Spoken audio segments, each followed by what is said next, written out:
The series begins in a future where the world has been devastated by World War III. We see the protagonist, John, in the house of the Waterford family, one of the founders of the new state, Gilead, established by the Jews in place of America after the war. John wears a red dress and a white bonnet. Serene, Waterford's wife, comes to speak with John, explaining the household rules and informing her that her name will be changed to Offred. During this, Waterford enters the room, and Serene continues her conversation with John, emphasizing her role to bear children from her husband and nothing more. We then flash back to an earlier time, where John, a journalist, is discussing a new article with her friend Moira. John is happily married to Luke, and later tells Moira she is pregnant, which worries her. Moira reassures John, promising support from her and Luke. John's pregnancy goes smoothly, and she gives birth to a daughter, Hannah. Years pass, and the Third World War erupts, leading to chaos in America, widespread protests, and the Jewish takeover, forming Gilead. John and Moira participate in the protests, which are brutally suppressed by Gilead's forces. During an escape attempt to Canada, John, Luke, and Hannah are ambushed. Luke loses control of their car, and while trying to escape on foot with Hannah, John hears gunshots and fears for Luke. Gilead's forces capture John and take Hannah away. John finds herself in a facility run by Aunt Lydia, who indoctrinates the women there, including Moira, into Gilead's beliefs and roles. The women, dressed in red gowns and white bonnets, are told they are to serve as bearers of children for the sterile leaders of Gilead. Janine, one of the women, is punished for mocking Aunt Lydia. Later, John speaks with Moira, learning her daughter was taken. They are warned to pretend not to know each other.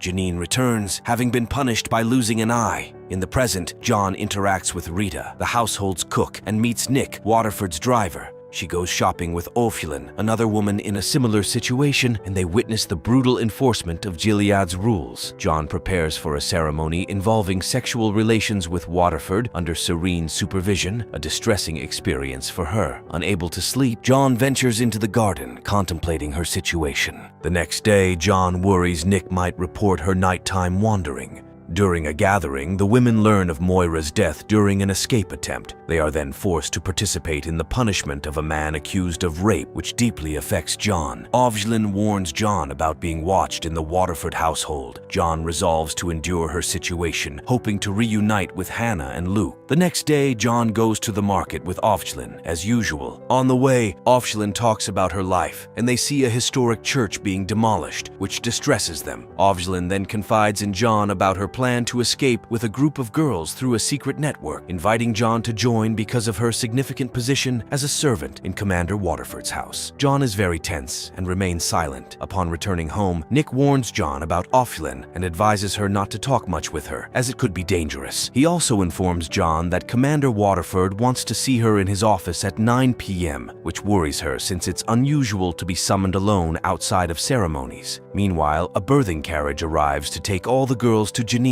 who is giving birth, and they must be present according to the rules. There, they find Janine in severe pain during childbirth. John comforts her, telling her it's simple and easy. Afterwards, John is alone with Offred and shares that Commander Waterford wants to see her alone in his office. Offred is surprised and promises to find out why. When John returns to Janine, she is in a very difficult state. Suddenly, Serena and other wives enter, all wearing green to mimic the pain of childbirth, as if they are the ones giving birth, a rule specific to the wives. Janine gives birth to a girl, and John hugs her to comfort her, as she is pained seeing the child taken away to be given to Putnam, the commander's wife. On their way back, Offred tells John that she couldn't find out why Waterford wants to see her, and advises her to apologize immediately if accused of anything. At 9 p.m., John goes to Waterford's office, nervous and anxious. Waterford asks her to sit and takes out a game for them to play together. John is surprised but complies, and Waterford is impressed by her intelligence. He mentions they will play together more often.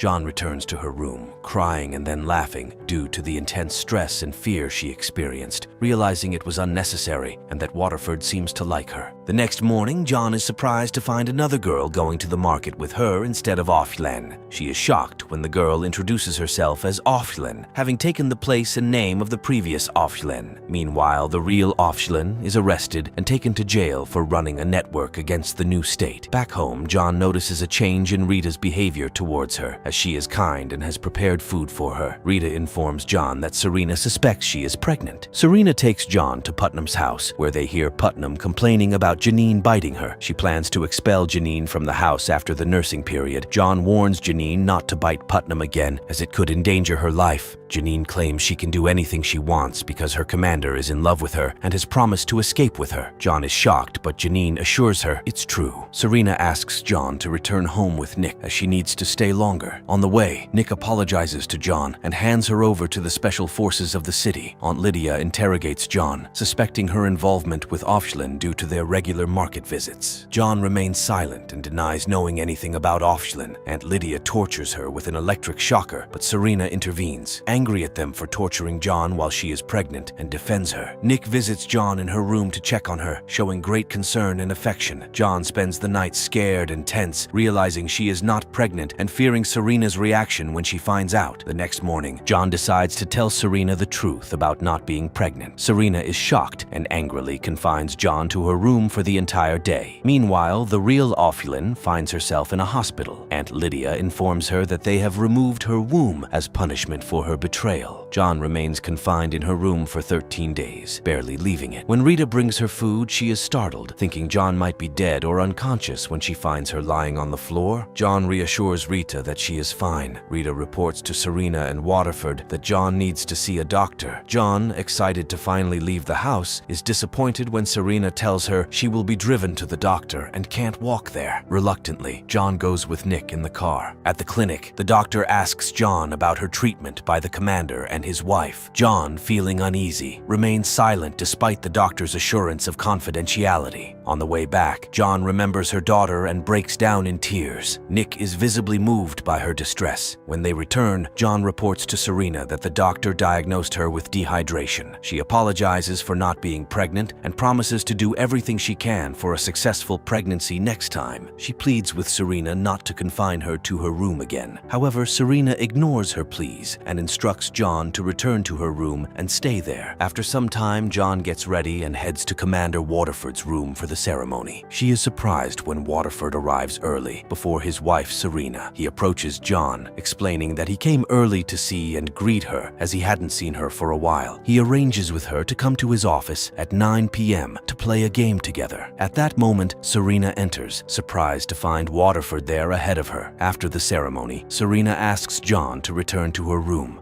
At 9 p.m., John goes to Waterford's office and they play a game. During this time, John decides to ask him about the girl who was there before her. Waterford reveals that she hung herself in her room and died. He confesses to John that he is now trying to take care of her and play with her to prevent her from also committing suicide. John uses this opportunity to request Waterford to allow her to go out, as Serena has been keeping her confined in her room and she often contemplates suicide. The next morning, John is allowed to go out as Waterford has freed her. She's very happy, and seeing Serena watching her from the window, defiantly looks back without fear or submissiveness. That night, John goes to Waterford's office at 9 p.m. again. They play the same game as before, but this time John is completely relaxed and not afraid. After the game, Waterford retrieves a magazine from his desk drawer and gives it to John, surprising her since magazines had been banned and destroyed in the new state. Waterford explains that the commanders still have magazines as a reminder of their success in establishing the new state, and reassures her that she can read it without fear of punishment. John is grateful, but Waterford surprises her by saying he did it to see her smile, as he loves her. John realizes that Waterford has fallen in love with her. The next morning, John is in the kitchen with Rita and Nick, having breakfast. Serena enters and asks to speak with John, making her tense as she fears Serena might know something about her relationship with Waterford. However, Serena surprises her with a strange request. She wants John to enter into a relationship with Nick, suspecting that Waterford may be sterile and wanting to confirm it. She stresses that the matter is very secretive. Later, John goes to the market as usual and is surprised to see Offred back, but avoiding talking to anyone. When John approaches her, Offred is visibly scared to speak. When John returns home, Serena takes her to see Nick as they had agreed. John feels humiliated but is unable to refuse or speak out. That night, during the ceremony, Waterford shows signs of affection for John. Afterwards, John goes to his office feeling very upset and nervous, fearing that Serena might suspect something which could lead to her death or lifelong torture. Waterford tries to calm her, assuring her that they are not without mercy, as evidenced by Offred being left alive after her betrayal, albeit punished in a way she will never forget. John breaks down and asks to leave. Feeling very tired and wanting to return, Nick sees her and asks if she is all right. He finds her crying and distraught. He apologizes for what happened between them and explains that he couldn't refuse Serena's request. John asks if he is the spy watching her in the house, and his silence confirms her suspicion. The next morning at the market, John sees Offred and tells her that she knows what happened to her. Offred tells John to find the rescue group, as they will help her. Suddenly, Offred takes a car from the forces, drives it around joyfully, and in her anger, runs over and kills one of the soldiers. The forces retaliate by capturing her. That night, John decides to visit Nick and confesses her attraction to him. Nick reciprocates her feelings, and they enter into a romantic relationship. The next morning, all the girls gather to clean the walls of blood from the punished bodies in preparation for visitors from Mexico coming to see the new state. They need to present a perfect image. When John returns home, she showers and gets ready, as Waterford will be hosting the visitors at his house. Serena ensures John is clean and instructs her to answer wisely and politely to the visitors' questions, anticipating their curiosity. When the visitors arrive, John stands next to Nick, holding his hand. Waterford asks Nick to introduce John to the visitors, who are impressed by her. They ask if she chose to dedicate herself to bearing children for the commanders. John, feeling tense, gives the ideal answer, saying she chose this noble act herself. The ambassador asks if John is happy with her chosen life, which is difficult and not accepted by all women. John feels a strong urge to scream and tell them she is unhappy and needs help, but she restrains herself, smiles, and tells the ambassador that she has never been happier. The ambassador then sits with the commander's wives and is surprised by the change in Serena, who used to be an independent writer advocating for women's rights. Serena, feeling tense, explains that she sacrificed for her religion and the state of Gilead, proud of the change as she was misguided before. Now in a state that prohibits women from participating in anything, even reading and writing, Serena justifies her situation as a commitment to her faith and Gilead. After the Mexican visitors leave, Commander Waterford and Serena have a heated argument because it was Serena who insisted on inviting the ambassador. Later, Waterford meets John in his office, still upset and angry about the ambassador's visit. He tells John about the food scarcity and famine in parts of Mexico and how the ambassador disapproves of Gilead's system and progress. When he realizes John is not interested in his talk, he asks her to leave. However, John, wanting to spend the night with him, agrees to his condition of entering into a relationship with him. As John approaches Waterford, he suddenly tells her to go back to her room and sleep, leaving her shocked. The next day, John and the other girls go to the celebration hall for a party welcoming the Mexican visitors. Serena inspects each girl and asks Aunt Lydia to exclude the injured girls from the party so that no one sees them. Lydia protests, saying these girls were injured because of their mistakes and deserve to attend the party like everyone else, but Serena insists on excluding them. When Lydia informs the injured girls that they cannot attend, Janine, who was excited about being treated like a human for once, breaks down. Lydia comforts her, promising to bring them special food and treats as if they were at the party. Janine calms down and is happy again. As the girls enter the celebration hall, they are amazed by its beauty. Serena stands up to welcome the visitors, talking about Gilead's success in achieving morality and progress and rebuilding an ideal state. She presents the children born to the handmaids from the commanders. Each girl, seeing her child, is deeply saddened because the children do not know their real mothers. At that moment, one of the girls tells John that the visitors are there because Gilead has decided to trade them and sell them to other countries to spread the commander's service system worldwide. John is appalled by this revelation. After the party, John goes to Nick, distraught and regretful for not telling the ambassador and the visitors the truth about her daily rape and inhumane living conditions. Nick tells her she couldn't have spoken up and tries to comfort her. The next morning, the ambassador visits John with a gift, appreciating her dedication and sacrifice. John breaks her silence and confesses that she lied to the ambassador, revealing the brutal and inhuman nature of Gilead's system. She tells the ambassador that they are prisoners, raped daily to bear children, all happening without their consent. If they refuse or try to escape, they are either killed or tortured to death. She mentions the horrific punishments, including amputation of hands or removal of eyes. The ambassador is shocked by John's revelations, but sadly informs her that she cannot help them as her country is collapsing due to to a widespread infertility epidemic and needs to rebuild, hence the necessity to accept the trade deal. Commander Waterford enters at that moment, and the ambassador pretends she was just saying goodbye to John and giving her a gift, then expresses her desire to meet Serena. The ambassador's assistant then tells John that he knows her husband, Luke,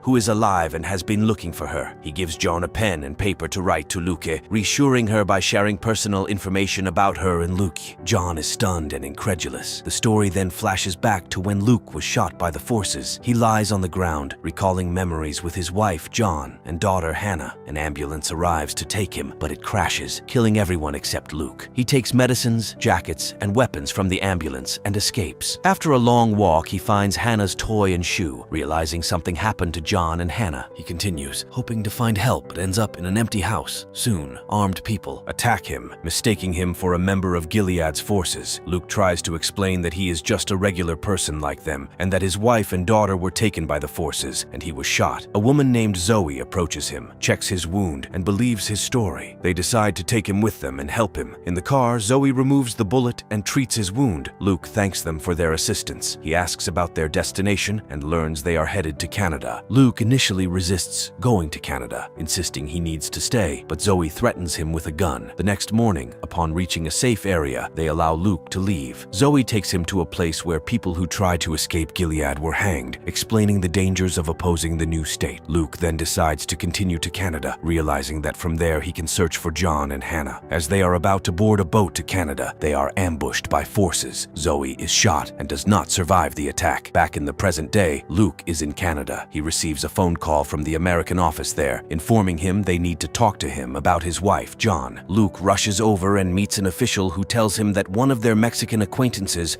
recognized John, as her photo was circulated among the missing. The acquaintance realized he had a connection with them and asked John to write a letter to Luke. The official hands Luke the envelope and leaves him to read the letter alone. Luke is overjoyed to finally receive news about John and their daughter. In the letter, John urges Luke to save Hannah and find her. Afterward, John is returning to her room when she is surprised to find Waterford waiting for her there. Waterford has brought makeup and a mirror for her to change her appearance and apply makeup like any other woman. He also surprises her with an evening dress and high-heeled shoes, asking her to get dressed and ready. Upon seeing John after she is dressed, Waterford is extremely impressed by her beauty and tells her they are going out together for the evening. He reassures her that Serena is not at home, as she is visiting her mother and will be staying with her. On the way, Waterford instructs John to keep her head down so that none of the border forces can see her, as women are forbidden from leaving the city limits, even for a small step. They arrive at a strange, seemingly abandoned place. Waterford puts diamond earrings on John, and they walk together to a bar named Jezebel's, where commanders, diplomats, and high-ranking state officials are sitting with prostitutes. John is shocked to find such a place exists in Gilead, which is always portrayed as a religious state that executes anyone deviating from its path. John questions Waterford about why the women there are allowed to be prostitutes, and he explains that these women chose this over being handmaids and bearing children for the commanders. John is shocked to see Moira among the women, wondering how she is still alive when everyone said she was dead. She excuses herself to go to the bathroom to meet Moira, and they embrace. Moira apologizes for not being able to tell John earlier and informs her about a place where she can always find her. When John returns to Waterford, she finds that he has reserved a room for them to stay in. Nick, watching from a distance, remembers the girl who served Waterford before John and how he found her hanging in her room, dead. Later that night, when Waterford falls asleep, John sneaks out of the room and goes to meet Moira. Moira tells her that someone tried to help her escape, but the forces caught and killed him, and she ended up as a prostitute at Jezebel's. She advises John to forget any thoughts of escaping, as no one can escape from Gilead. John hugs Moira, promising that one day they will escape together. When Waterford wakes up, he takes John back home before Serena returns. When Serena arrives, Waterford greets her and asks about her mother's condition. John, meanwhile, is puzzled by Nick's behavior, as he completely ignores her. She tries to talk to him, but he remains silent and unresponsive. John tells him she needs to know more about him and insists that they help each other escape from Gilead. She explains that she entered into a relationship with him because she wanted to be remembered by someone when she dies, even if it was a mistake. Serena then comes to John with a gift she brought for her, surprising John with her behavior. The next day, Janine hands over her daughter to her commander and his wife. wife, completely relinquishing her. According to the rules, she must give up the child after the nursing period and forget about her. Janine is deeply saddened and devastated by the separation from her daughter. She takes her bag and says goodbye to the other girls, who are waiting for her outside the house. John then approaches Alma, a fellow handmaid, and asks her to join the resistance. Alma is nervous and denies knowing anything about what John is talking about. Aunt Lydia then takes Janine to another commander's house named Daniel, who lives a bit farther from the rest. At the same time, Putnam is out with Serena, telling her that she has finally weaned the child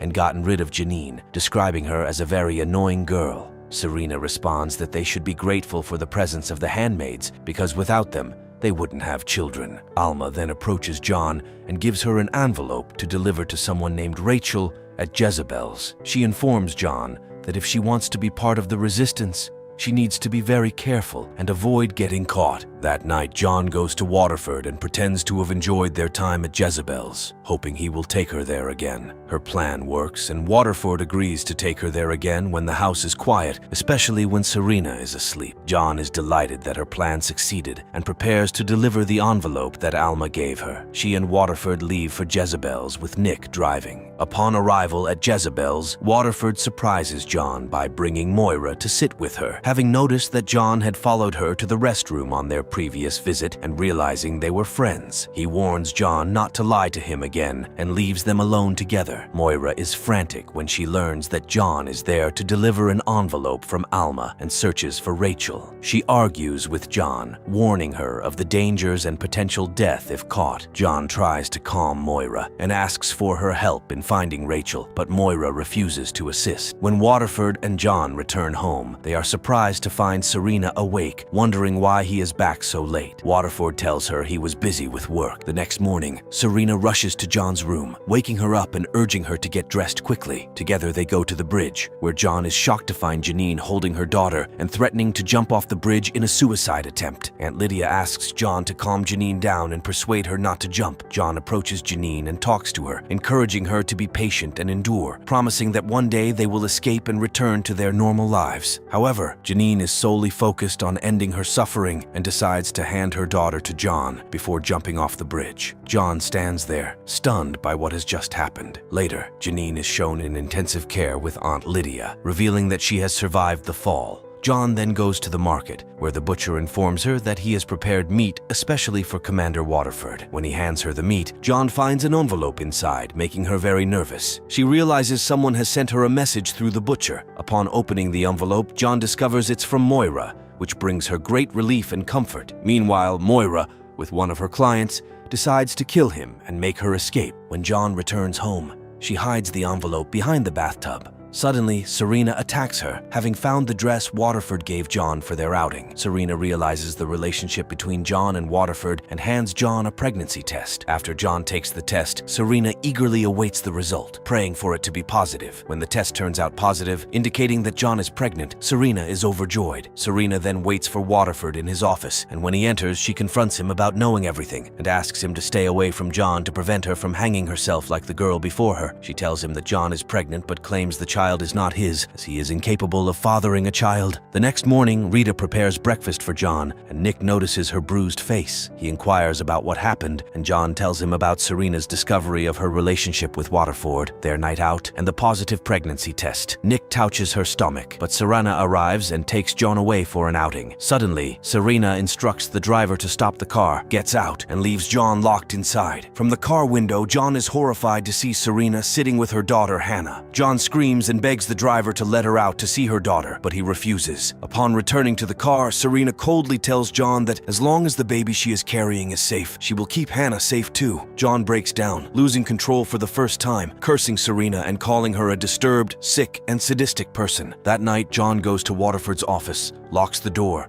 and begs him to protect Hannah from Serena. Waterford assures her that Serena would never harm anyone and questions whether the baby John is carrying is his. John, feeling pressured, confirms it's his child, insisting she has not been with anyone else. When John returns to her room, she retrieves the envelope hidden behind the bathtub. Opening it, she finds numerous letters from other handmaids, sharing their stories, suffering, and pain. The next day, Moira successfully escapes to Canada, where she receives a new identity and some money, feeling relieved to finally live a normal life again. Upon meeting Luke, she embraces him, crying with joy at seeing him again. Meanwhile, Waterford visits Serena, who is preparing the nursery for the baby. He tries to reconcile and comfort her. At the same time, John and the other handmaids gather, where Aunt Lydia addresses them, instructing them to stone Janine to death as punishment for attempting to kill her child. The handmaids are shocked to see Janine, whom they thought was dead. One of them protests, refusing to kill Janine, but is beaten by a guard. Aunt Lydia, with tears in her eyes, commands the handmaids to carry out the stoning without objection. John bravely stands up and refuses to stone Janine. As a guard approaches her, presumably to kill her for her defiance, Aunt Lydia stops him. John throws her stone to the ground, courageously stating she will not kill Janine. Inspired by her act, the other handmaids also refuse to stone Janine, laying down their stones. Aunt Lydia tells them to return to their homes